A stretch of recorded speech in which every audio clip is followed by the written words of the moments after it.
Ladies and gentlemen, welcome back to Clingin On, and we have returned to Drozanna station. Unfortunately, we have not returned to purge the place with disruptors, fire and steel, or even broker's recourse, even if I don't have an inversion drive handy, which is a shame because if anywhere deserves to be engulfed in a large-scale supernova, well, this is the place, overrun with profit-seeking Ferengi. Unfortunately, it's also overrun with Devidians, which we are here to deal with. Mostly in the sense of, well, hey, it would be nice if they stopped snacking on guys in the Klingon neutral zone. Especially our guys. The Federation can, of course, go straight to Grethor. Yes, this place is even more of a pit than it was in the last episode. I'll admit the females on the bars are vaguely enticing, but at least they could put some enthusiasm into it. Even the most unenthused Orion does a better job of faking it, or even actually moving. Alright, let's tweak the weapon loadouts a bit, and oh yes, of course, it isn't the door, it's the console. Alright, for some reason I have the urge to redo the uniforms in beige, but just a passing insanity. We shall stick with proper Klingon attire, dark leathers and steel. Yes, there may be some effeminate types who go for red, but they always end the same way. Now then, I suppose we should probably take a torch. Granted, they are, I believe, Federation manufacture, so naturally they fail at inopportune intervals. Wouldn't happen with proper Klingon-built torches, of course. Or at least it probably would, but let's face it, there would be consequences for anyone who built a torch that failed. Namely, varying degrees of physical pain. Right. Blue lights. Yes, always a good sign of Devidians, that. Also, an excellent sign of ruptures in the space-time continuum, especially if they're accompanied by swirly things off the port bow. Obviously, you do overpressure the shuttle bay and prepare to pop the hatch if you ever encounter one of those, lest you be rammed by an incoming starship. Now then, do any of these doors actually work? It would seem not. Right. Oh well. Well, those readings will stay inconclusive, and I don't like the look of those spider webs. Let's face it, either there are some really big flies down here, or the spiders have had far too long. Locked, of course. And, oh, looky, spiders. Yes, I hope nobody watching this is arachnophobic. On the other hand, if you are still watching this, by definition you aren't arachnophobic, or at least you have it well under control. Because, obviously, if you didn't, then you would have switched off and would be quietly rocking in a corner, muttering to yourself somewhere, and... yes. Come back here. Right. Yes. This was STO's first real attempt at a horror mission. I'm tempted to note, of course, that I've played this through multiple times, so I do, of course, know where the shocks are. But we are Klingons, are we not? We laugh at shocks. We laugh at attempts to increase our adrenaline levels, unless, of course, it involves large quantities of bloodshed, in which case, yes, we'll have our adrenaline levels spiked quite nicely, thank you very much. The Ferengi really let this place go, didn't they? We'd be doing the galaxy a favour if we just beamed a couple of torpedoes aboard and let the fuses tick down. And more spiders. I wonder who actually owns this station. I mean, I know the Ferengi have got the contracts, but by the looks of it, the spiders have got eminent domain, at least down here. Right, keep checking the corners. We are not afraid. Honest. Now then, on the side of that locked door, well hey, a door that isn't locked. So naturally, it's a trap. Yes, I know I'm supposed to be using the proton rifle. What do you think I'm shooting at them? Ugh. Bridge officers, ladies and gentlemen. They're often very helpful, if only because you can throw them in the way of the bullets, but occasionally they can be irritating. Unfortunately, I can't throw her out of an airlock. She's the medic. She also counts as the butcher, and no, those two specialties are not unrelated when you're on a Klingon ship. Unfortunately, that's not just a question of reputation. Yes, of course the Devidians are going to get more aggressive as we get near their nest. We're intruding on dinner, aren't we? Now then, maintenance lift unlock. There we go. Nice and simple. Well, I suppose there could be a saboteur down here, or it could be that the spiders are really, really smart and just wanted to protect their privacy a little. I mean, you know what it's like, you get away teams tramping down every so often, and the lift's stuck. Oh, terrific. Great. Fortunately, of course, we can unstick the lift if we can get rid of these blasted spiders. Ugh. Oh, and the door is shut. Good thing nobody was standing underneath that. That came down like a guillotine, and now it doesn't want to open. Oh, happy days. Another traditional horror trope, ladies and gentlemen. The only way out is through. Of course, since we needed to unstick the lift, we were going to toddle round here anyways, so I have to wonder what the point is. And what are Starfleet doing down here? Now, granted there's nothing particularly wrong with a dead Starfleet officer any day of the week, but I'd be happier if I knew what they were doing in the bowels of a Ferengi station. Probably using it as a covert listening post, weren't they? Yes, we're going to have words with the Ferengi when this is done. If they've been renting out the lower deck... Well, it's not opera. I'll have to say that. And I don't think much of the special effects either, but... Yes, they're not using it as a spy post, ladies and gentlemen. We have stumbled across an insidious plot here by the Federation. Yet another attempt to undermine Klingon culture and right thinking. Everyone knows that the only proper music is opera, and if they will attempt to frighten us off with bad singing, particularly if it's in tune and there is no blood in the lyrics, well, that will have to be met, won't it, with force. Right, get rid of this chap. Try not to shoot my own officers in the back end. Come back here! Yes, I saw that. He did indeed just vanish, which means he's a hologram. And, oh, no, better not run into those things. We were not unmanned by his sudden disappearance, and we will not panic and flee blindly into the plasma fires. Will we? No, quite. We are Klingons. We do not panic. Unlike our mystery opera singer here. Still, at least he appreciates the fundamentals of Star Trek fashion. Yes, this is why no self-respecting Klingon wears red. Going meta for a second, I have to wonder why, having bothered to voice the mystery person, they didn't bother voicing this poor schmuck. I mean, granted she's only got a bit part and her job is to be horribly murdered, but I can't think it would have been much more effective if they'd actually got that voiced. Half measures, ladies and gentlemen. Cryptic used to be rather prone to them. Less so these days, it has to be said. Of course, this is old content that we're running through as part of the level up. However, yes. Not that this is much of a locked room mystery these days when you know about holograms. Doobie-doobie-doo, yes. Of course, they're not really radiations, are they? Yes, several program errors and purged the affected subroutines. Presumably those would be the subroutines that would have told him not to go around shooting random people. Yes, why is it that the ethical subroutines are so easily disabled? It never ends well. I mean, even before you had the Doctor and his attempts in...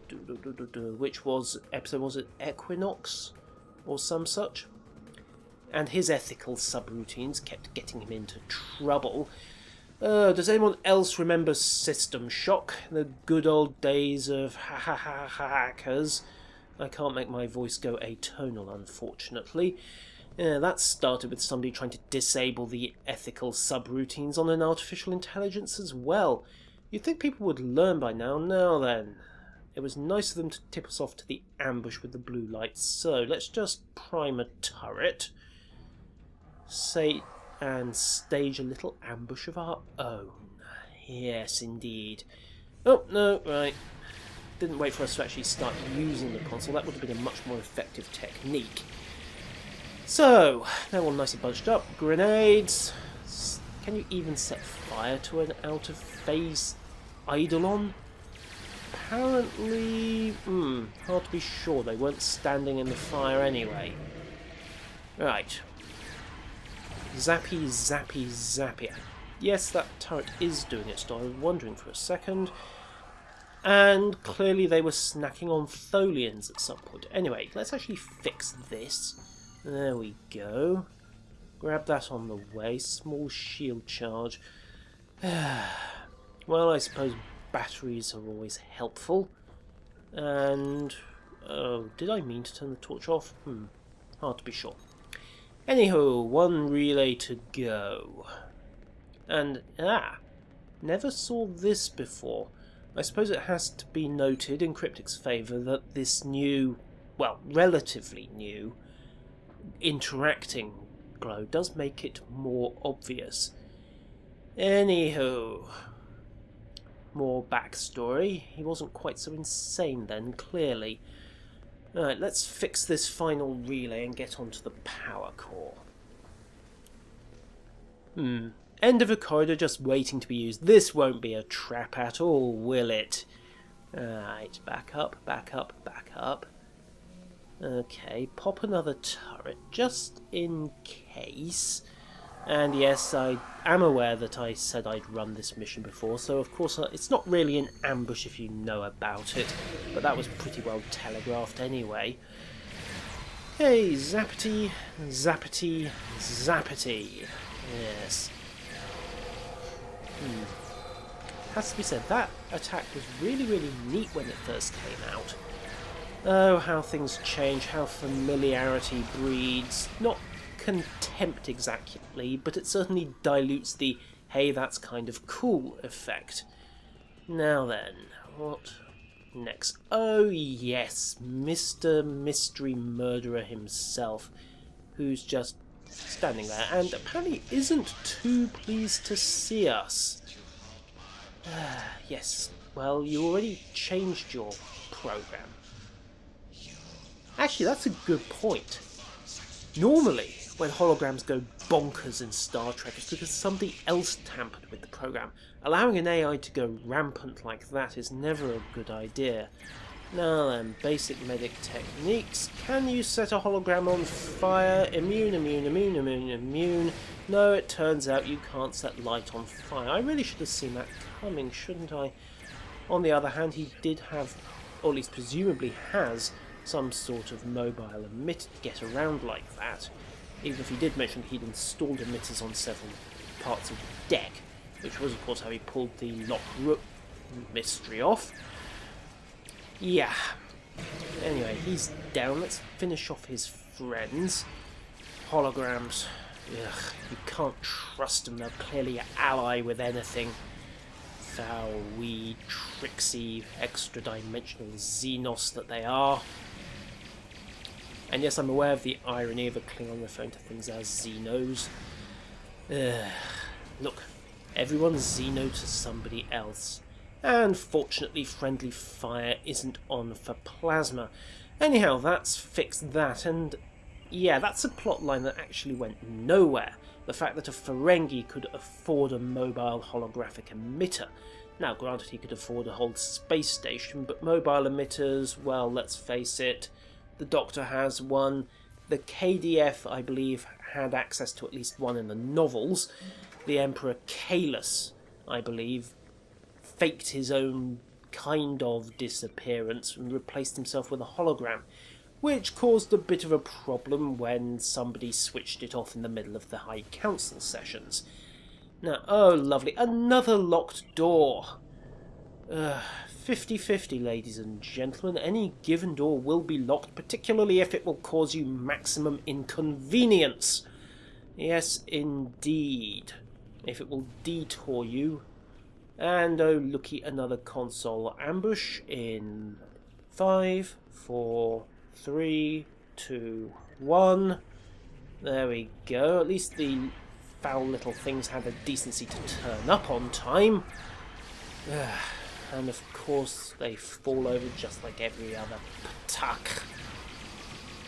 Especially helps, I suppose, that we're using a weapon tailor-made to kill them, but hey, there you go. Nothing like a little bit of unfair advantage. On the other hand, to quote the General, it is war's prize to take all advantages, particularly if you can fire while cloaked. On the other hand, we don't talk about that particular General anymore. He, yeah, that didn't end well.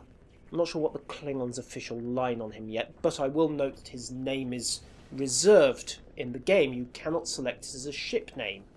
So either he is so in disgrace that no Klingon ever wants to talk about him anymore, or he's regarded as a hero of the Empire and there's been a little bit of revision going on.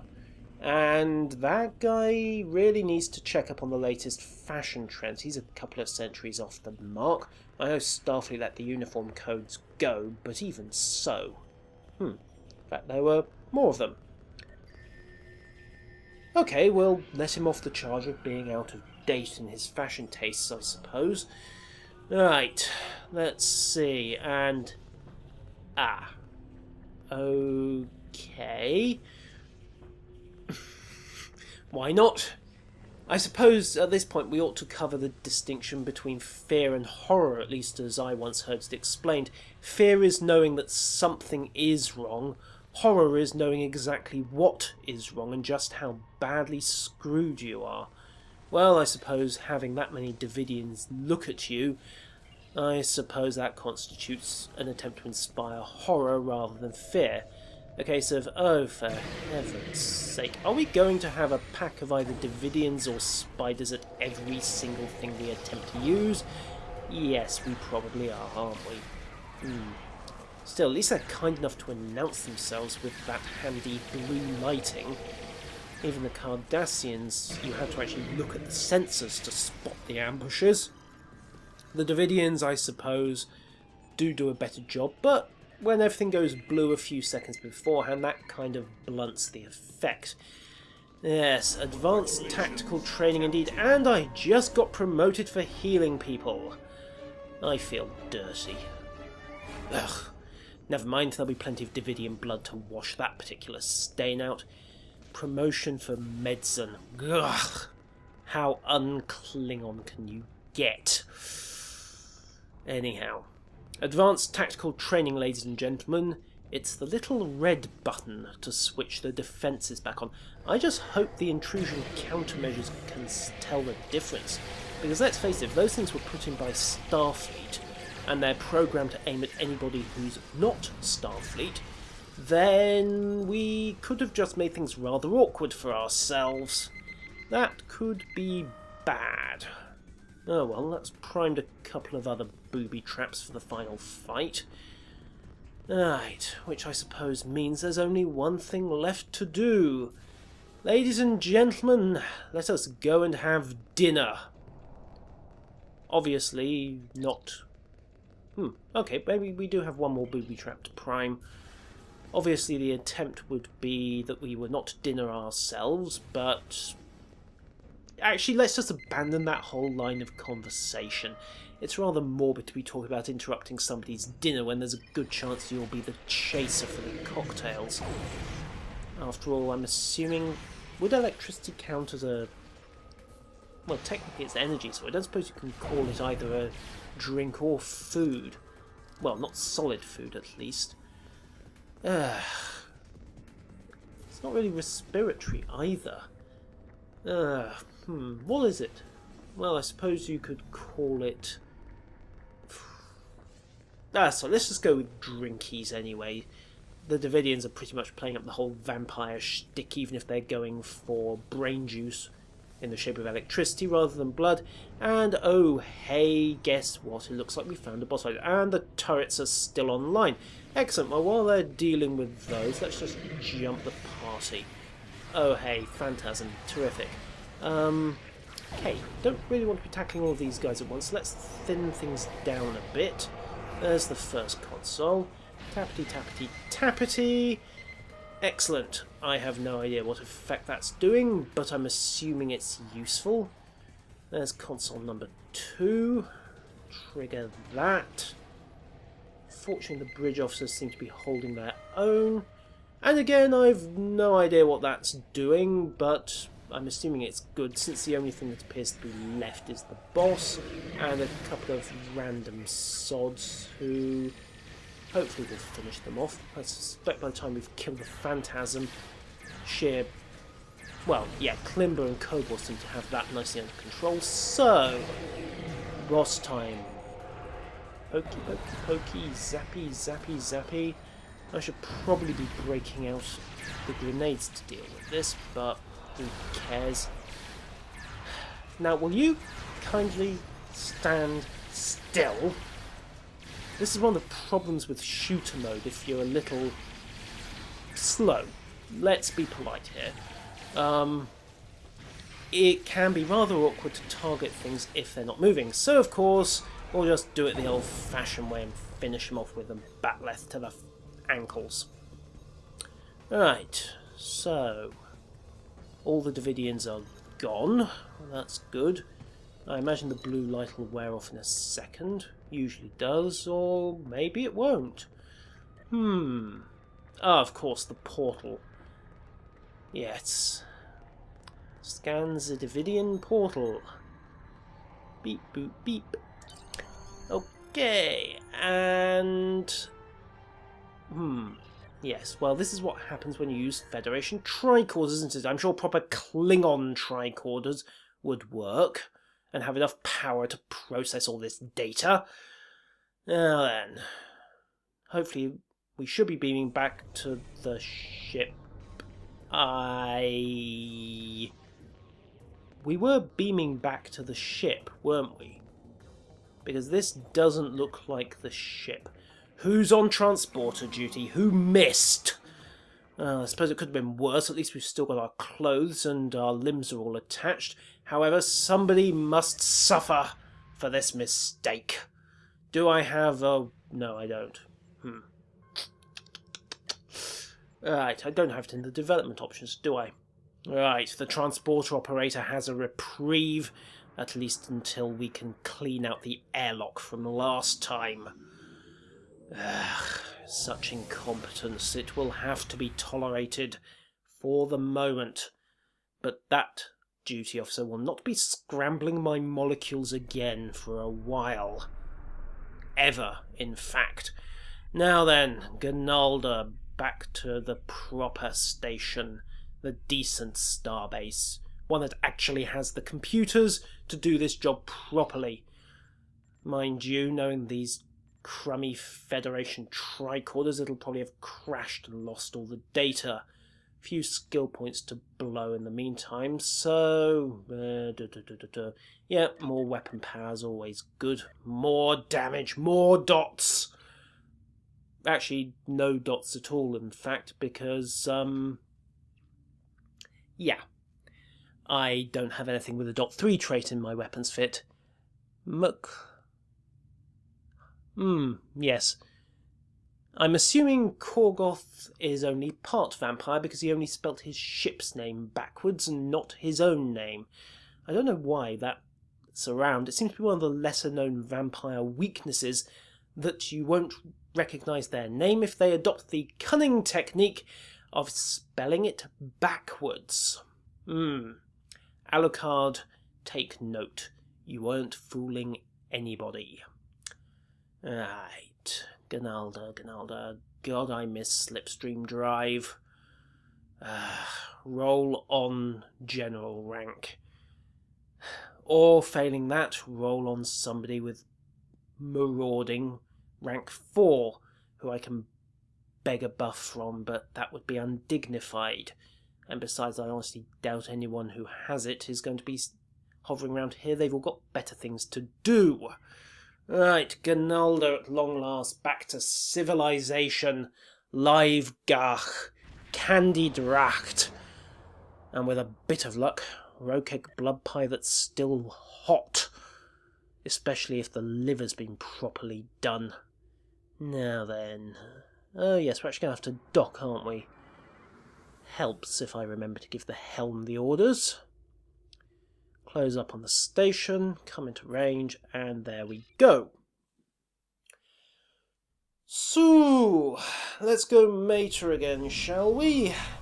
Horror in MMOs, can it be done?